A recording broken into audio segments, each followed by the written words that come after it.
All right, I'm at my machine and I've pinned my neckline on all the way around. I have lots and lots of quilter clips in. And I'm going to pick a spot to get started where I don't have so many pins or clips. I can take some out too, of course. I'm going to make sure that I'm all nicely lined up and that if I've got these triangle, bits of seam allowance, that they're nicely tucked in so I have room for being curvy later. You'll notice that I've got my walking foot on. It's a great time to put on your walking foot if you have one. If you don't, it's totally fine. You can just use your regular foot.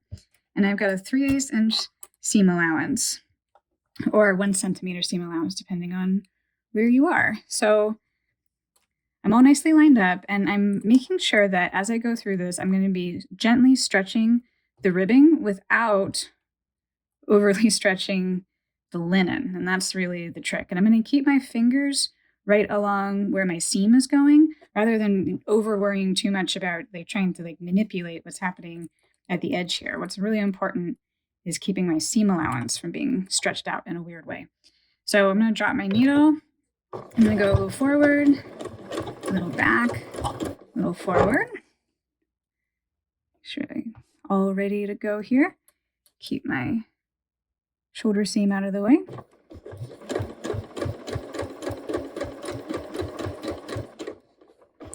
All right. Lots of just going little bits at a time. Fussing with it a little bit, making sure everything's nice and straight. Remove one pin at a time. Quilter clip.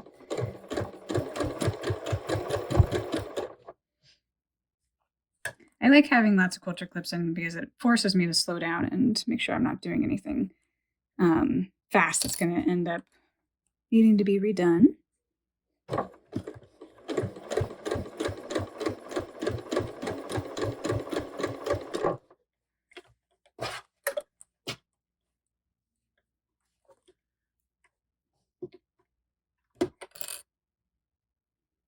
Make sure my seams are just nicely tucked in there as we go around shoulder.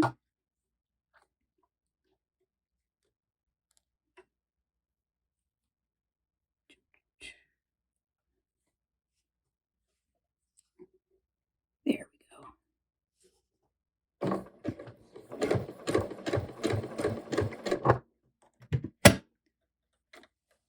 Make sure I'm going to go through this part just right.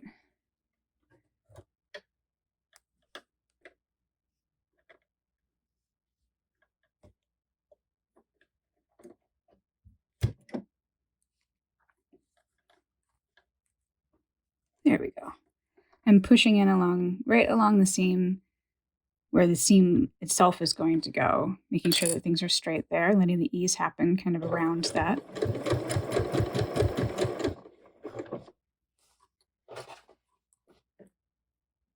And I like to make sure that I'm pulling the ribbing from, kind of several clips away, if that makes sense, because then I'm ensuring that I've got a nice even pull throughout. And sometimes I can decide to just lose a couple clips at the same time.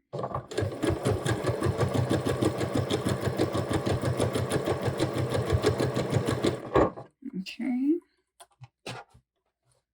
Going across the front here. I want to make sure that this is tucked in and nice and straight.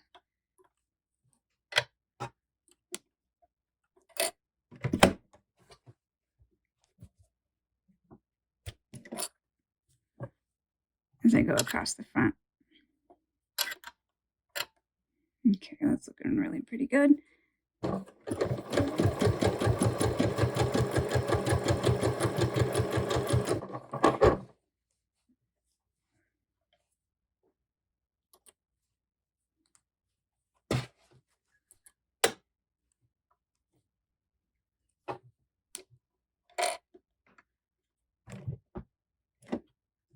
You get little tucks coming up, just let things move around a little bit gently.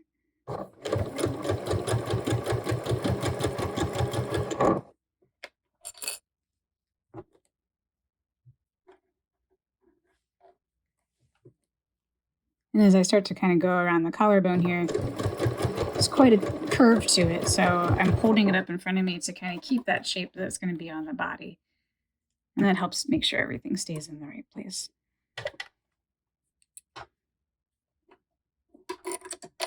Keep my little triangle tucked here. Should I get that right? There we go. And I'm almost around the edge here.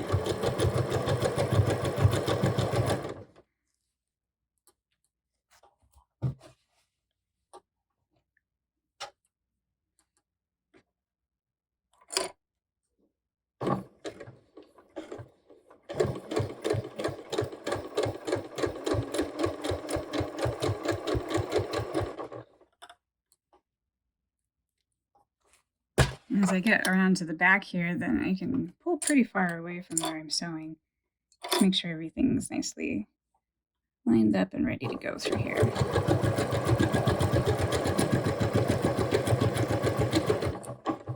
And staying nice and straight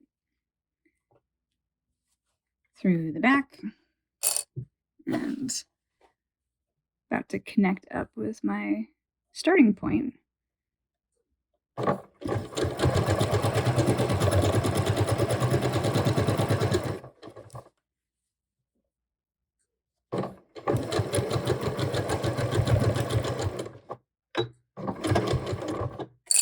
All right. Let's see how we did.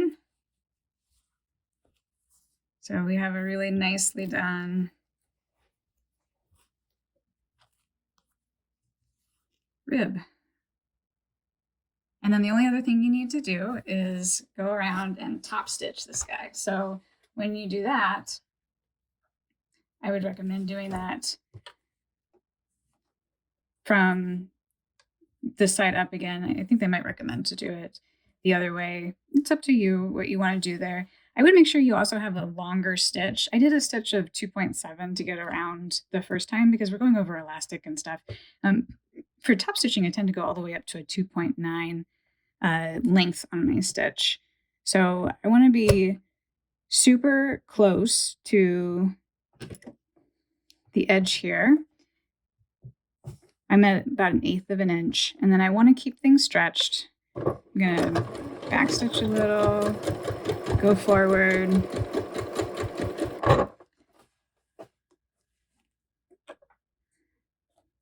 and then go all the way around, keeping that same kind of stretch.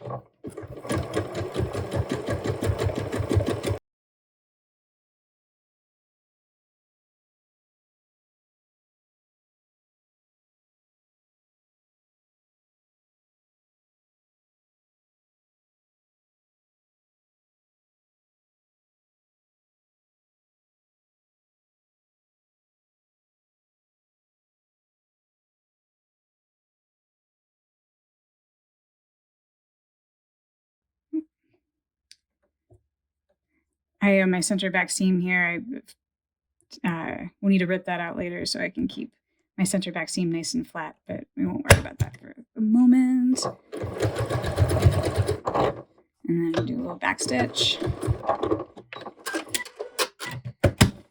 And then I've got my rib all top stitched and finished. Didn't create any weird puckers, which is fantastic. If you did, then just, use a seam ripper and take out a little bit and then go back and, try it again. It's no big deal. And then when you finish this seam, which is actually probably easier to do before you top stitch this line, when you finish the seam, you just want to finish it with a quick zigzag, or if you have a serger, then overlock is great here too. You're going to use a zigzag. Depending on how your machine works, my machine works that if I line the edge up with the center, then the zigzag is going to go in and then back out to the edge like this. So I'm going to switch to my zigzag. I'm on the wrong machine to do this. And then when you do it, just do a 2 length and a 2 width, and you'll just get this nice little triangle all the way around. Or of course you can use your overlock or serger if you've got one. So you have your ribbing installed. One other thing to note, when you go and do your sleeve, which I don't have ready yet, but when you do your sleeve, if you don't have the kind of machine that you can put the sleeve around this part of it, you have a part that removes that you can do that, then you might not be able to get around the sleeve to top stitch it. And that's totally okay. On mine that I'm wearing right now, I didn't top stitch this front part, and I've washed this and worn it 1,000 times, and it looks great, and it really doesn't matter. So if you don't have one of those machines that allow you to do that, then don't worry. You'll be able to get in there to get it sewn without that, like I did. But you'll top stitching is hard. Then just don't worry about it. The neckline is the most important for the top stitching. Good luck with finishing up your fielder, and thanks for listening.